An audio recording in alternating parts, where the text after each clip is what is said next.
So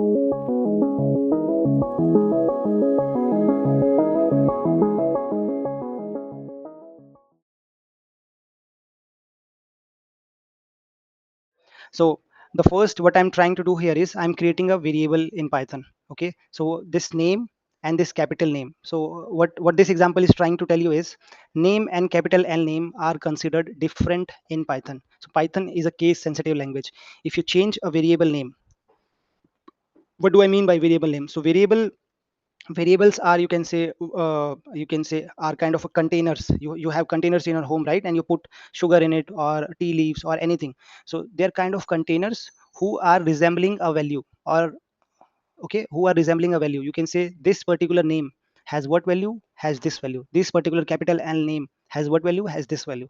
So these are just to tell, I mean, we create variables in any programming language just to give certain values. So why we are calling it as a variable? Because its value is not fixed, it might get changed. That's why it's variable. Variable means it can vary.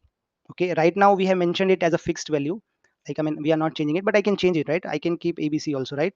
No one is stopping us. So that's why it is called as variables. So and this is simple print command. So whenever we want to do print anything out of our whatever we have written above in Python programming language, we can do very simple thing, print. So if I show you this example, what I did here is print hello one. I typed the text directly here. Okay, there was no variable here. I typed the text directly here, which I intended to print. What I'm doing here is I'm creating a variable here. See, print name and name. And when I run this, it will say ABC MLOps. Okay, and why is it called a variable? Because its value can vary. Now if I type here 1 2 3 4, right, its value is changed, right? It's varying, I can change it. So see, and in the print, if you type this directly, if you're typing this directly, you have to, what you have to do is you have to do like this. You have to, instead of writing this in print like this, I can write it like this as a variable. I can see if I click here, it's highlighting. So this name is this name and this name is this name. So it's very easy for me whenever we have long length code, right? I mean, your code length might get increased because you will add multiple functionalities. So then variables make a lot of sense. And even when we move forward, what we will do is we will try this variable value by taking input from the user. Whenever you go to a website like a gmail.com, you enter your value in that box, right? Username, and then you enter your password. So that box and that functionality is generic. That is generic for everyone. Even if I type, I have to type my username. If you type, you have to type. So what Google has or Gmail has implemented is they have used a kind of a variable. So whenever you type your value, let's say your username is abc@email.com, so it will go here, and your password will go here.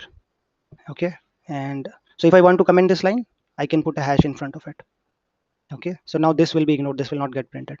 So where Gmail or the Python programming or any programming is storing it, this value is in the name, and password in the name. And if I want to print it, how can I print it? I will use print and the name here, print and then the capital name here. If I click on this button, execute, see ABC and password. Hey everyone, hope you enjoyed our session at LWP Labs. For more videos like this, you can subscribe to our channel and contact the number for live classes.